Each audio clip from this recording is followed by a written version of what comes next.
If the length and time period of an oscillating pendulum have error of 1% and 3% respectively, then the error in the measurement of acceleration due to gravity is.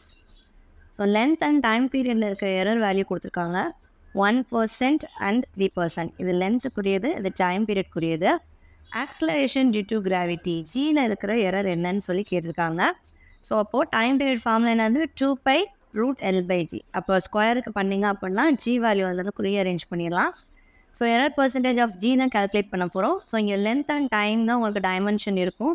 So length power 1, so எதுவும் multiply பண்ண வேண்டியதில்லை. So del(L/L) × 100 plus Tக்கு power 2 இருக்குது. So 2 into அதில் இருக்கிற error value. So ரெண்டோடைய value கொடுத்துருக்காங்க 1, இதுக்கு வந்து 3.